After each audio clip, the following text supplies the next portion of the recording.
Good morning बच्चों। आज हम पाठ पढ़ेंगे क्रिया और काल। क्रिया क्या होती है और काल क्या होता है। आप इसके बारे में थोड़ा जानते भी हैं, क्रिया और काल के बारे में कि क्रिया किसे कहते हैं और काल किसे कहते हैं। हम इसको थोड़ा और समझने की कोशिश करते हैं। क्रिया यानी वर्ब, काल यानी टाइम यानी समय। बिना काम के कोई नहीं रहता।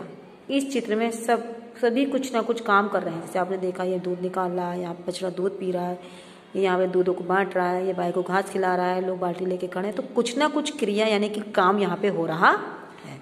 सूरज चमक रहा है, सूरज चमक रहा है, ये भी काम हो रहा है। बछड़ा दूध पी रहा है, कुछ लोग दूध खरीद रहे हैं, यहाँ पे दूध खरीद रहे हैं। गाय घास खा रही है, गाय घास खा रही है।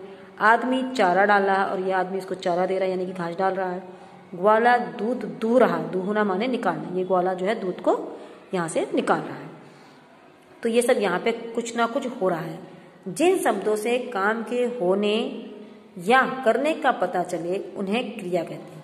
तो ये जो काम हो रहा है, जिसको हम काम कहते हैं, उसे हिंदी में व्याकरण की भाषा में क्रिया कहा जाता है। क्लियर? क्रिया कहते हैं। तो ये सब जैसे चमक रहा है, ये क्रिया है। पी रहा है, क्रिया है। खरीद रहे हैं, क्रिया है। खा रही है, क्रिया है। डाल रहा है, क्रिया है। दू रहा है, क्रिया। ये सब काम हो रहा है, तो इसको तो कहा जाता है क्रिया।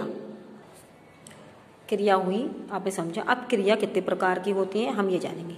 क्रिया के भेद इसमें लिखा है, सकर्मक क्रिया, अकर्मक क्रिया। कर्म सहित, कर्म रहित। सहित माने साथ में, रहित माने बिना। आप समझते हैं। क्रिया का मूल रूप धातु कहलाता है। जैसे लिख, पढ़, हंस, गा, ये धातु कहलाते हैं। इसी में हम पढ़ाई, लिखाई, लिखावट, इसको कहते हैं लिख धातु से बना होता है। पढ़ना, पढ़ रहा है, पढ़ेगा। जो नया शब्द जोड़ देते हैं उससे इनके रूप बदल जाता है, क्रिया बदल जाती है। लेकिन ये मेन शब्द ये होते हैं। तो जिन मेन शब्दों को मूल यानी कि मेन धातु कहलाते हैं। धातु पर ना जोड़कर क्रिया को सामान्य रूप बनता है। जैसे लिख प्लस ना, लिखना। पढ़ना, हंसना, गाना। आपने देखा, लिखना, पढ़ का पढ़ना, हंस का हंसना, गा का गाना। क्रिया जो काम हो रहा है, कर्ता जो काम करने वाला है, कर्म क्रिया के काम कार्य का फल जिस पर पड़ता है। तो ये कहते हैं, आपने पढ़ा कि क्रिया के दो भेद होते हैं, सकर्मक और अकर्मक। कर्म रहित, कर्म सहित। कर्म कौन है?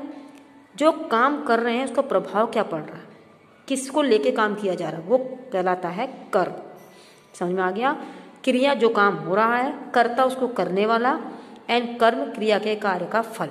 यहाँ समझा रहे हैं आपको। जैसे इसमें लिखा, राम पुस्तक पढ़ता है। राम इसमें करता, क्योंकि राम पढ़ाई कर रहा है। पुस्तक कर्म है और पढ़ता क्रिया। क्रिया काम क्या कर रहा है? पढ़ने का। लेकिन पढ़ क्या रहा है? पुस्तक। तो अगर ये पुस्तक शब्द इसमें ना हो तो राम पढ़ता है, तो हमें पता नहीं चलेगा कि क्या पढ़ रहा है। पुस्तक पढ़ रहा है, कितना क्या पढ़ रहा है, कि हिंदी पढ़ रहा है, इंग्लिश पढ़ रहा है, कुछ भी नहीं पता। लेकिन पुस्तक शब्द से हमें क्लियर हो रहा है कि वो पुस्तक यानी किताब पढ़ रहा है या अखबार पढ़ रहा है, हमें कुछ भी नहीं पता। लेकिन पुस्तक शब्द से क्लियर ये सेंटेंस हो जाता है कि राम पुस्तक पढ़ता है। राम इसमें करता है यानी करने वाला राम है। काम कर रहा है पढ़ने का, इसको क्रिया कहते हैं। और जिसके साथ उस क्रिया को कर रहा है वो है पुस्तक, यानी वो काम कर्म है। समझ में आ गया? कर्ता, कर्म और क्रिया।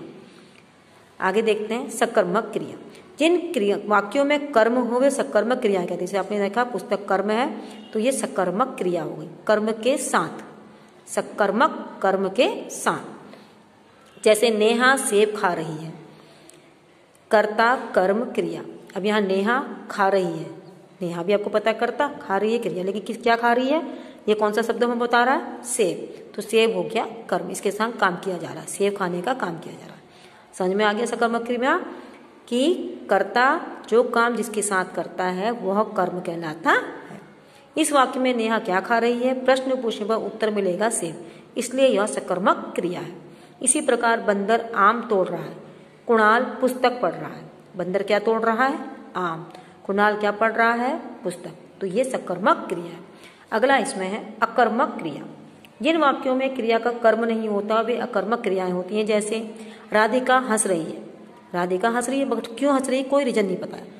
उसको किसी ने हंसाया, गुदगुदी लगाई, कुछ सीरियल देख के हंस रही है, हमको नहीं पता, आंसर कुछ नहीं पता चलेगा। हम कहेंगे क्यों हंस रही, हम कहेंगे पता नहीं।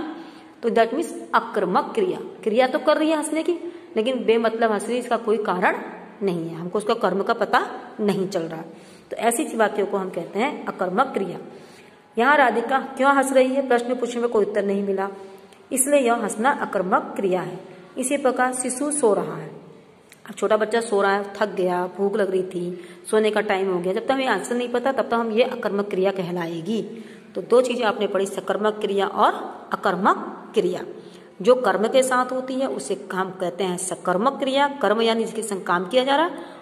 अकर्मक क्रिया जिसमें कि कर्म नहीं होता है। अब हमारे पाठ में था काल। काल किसे कहते हैं आपने पहले भी जानते हैं आप लोग। अनमोल सुबह जल्दी उठ गया था, भूतकाल। अब वह नाश्ता कर रहा है, वर्तमान काल। फिर वह स्कूल जाएगा, भविष्य काल। एक ही चीज के तीन चीज बताइए। इन क्रिया वाक्यों में क्रिया शब्दों से कार्य क्रिया के समय का ज्ञान हो रहा है। उड़ गया था सवेरे, भूतकाल यानी उठ चुका, काम हो चुका है। इस समय वो क्या कर रहा है, खाना नाश्ता कर रहा है, तो वर्तमान काल पता हो रहा कि क्या कर रहा है। उसके बाद वो क्या करेगा, वह स्कूल जाएगा, तो भविष्य काल। तो काल तीन प्रकार के हैं, भूतकाल, वर्तमान काल, भविष्य काल। क्रिया के जिस रूप से उसके होने के समय का ज्ञान हो उसे क्रिया का काल कहते हैं। यानी काल माने समय। ये समझ में आ गया। यानी जो सेंटेंस हमें समय का ज्ञान करा रहा है कि काम हो गया है, हो रहा है या होने वाला है, कल हो गया था, आज हो रहा है या कल होगा, तो वो कहलाता है काल। काल के भेद, भूतकाल, वर्तमान काल, भविष्य काल। बीता हुआ समय, चल रहा समय, आने वाला समय, इसकी पहचान होती है। भूतकाल क्रिया के जिस रूप से उसके बीते हुए समय के होने का पता चले वह भूतकाल होता है। जैसे बच्चा तैयार हो चुका, कल सोमवार था। वर्तमान काल क्रिया के जिस रूप से कार्य के इस समय होने का पता चले उसे वर्तमान काल कहते हैं। जैसे बच्चा खेल रहा है, आज मंगलवार है, आप वीडियो देख रहे हो, लाइक दिस, ये है वर्तमान काल। भविष्य काल क्रिया के जिस रूप से उसके आने वाले समय में होने का पता चले वह भविष्य काल कहलाता है। जैसे बच्चे स्कूल जाएंगे, कल बुधवार होगा। तो ये सेंटेंस पढ़ के हमें पता चल रहा है कि काम हो गया है, होने वाला है या हो रहा है। तो आपने पढ़ा कि काल भी होते हैं तीन प्रकार के। काल माने होता है समय, और ये तीन प्रकार के होते हैं, भूतकाल, वर्तमान काल और भविष्य काल। भूतकाल जो काम हो चुका, वर्तमान काल जो काम चल रहा है, और आने वाला समय भविष्य काल कहलाता है। अब कुछ एक्सरसाइज से हम इसको समझने की कोशिश करते हैं। क्रिया का सही रूप भरकर वाक्य पूरा कीजिए। यहाँ पे क्रिया दे रखी है और जो इसमें कुछ जोड़ के या तोड़ के हमको यहाँ पे सही शब्द का फिल करना है। जैसे नानी ने बच्चों को कहानी सुनाना, सुनाना तो नहीं आ पाएगा, तो सुनाना से बना है सुनाई। नानी ने बच्चों को कहानी सुनाई। मैंने अपने मित्र को पत्र लिखना, लिखना है नहीं, यहाँ पे लिखा लिखा। बादल गरजने लगे, मोहित प्रतिदिन शाम को खेलने जाता है, खेलना को खेलने। जोकर को देखकर बच्चा हंसने लगा, हंसना का हंसने। अगला है क्रिया का भेद लिखिए, सकर्मक या अकर्मक। आपने जाना था कि अकर्मक किसे कहते हैं और सकर्मक किसे कहते हैं। यहाँ पे वही हमको नाम छांटना है। जैसे पहला एग्जाम्पल दिया है, खरगोश गाजर खा रहा है, इसको कहते हैं सकर्मक क्रिया, गाजर खा रहा है। पवन सो रहा है, अब यहाँ पे पवन सो रहा है, देखो हमें ये नहीं पता कि क्यों सो रहा है, कोई आंसर नहीं मिल रहा, तो ये क्या हो जाएगी, अकर्मक क्रिया। अध्यापक ने पाठ पढ़ाया, पाठ पढ़ाया, कौन सा पढ़ाया नहीं पता, तो ये भी अकर्मक क्रिया। मछलियां तैर रही है, पानी में तैर रही है, कहाँ तैर रही नहीं पता, तो ये भी अकर्मक क्रिया। बच्चे खेल रहे हैं, बच्चे क्या कर रहे हैं, खेल रहे हैं, तो ये है सकर्मक क्रिया। ठीक है, ये हमारी हो गया सकर्मक क्रिया। पवन सो रहा है अकर्मक क्रिया। अध्यापक ने पाठ पढ़ाया, ये हो गया सकर्मक क्रिया। मछलियाँ क्या कर रही हैं, तैर रही हैं, तो सकर्मक क्रिया। और बच्चे खेल रहे हैं, क्या कर रहे हैं, खेल रहे हैं, तो सकर्मक क्रिया। अगला काल, वाक्य पढ़कर क्रिया का काल लिखिए। जतिन पुस्तक पढ़ रहा है, अभी पढ़ रहा है यानी वर्तमान का।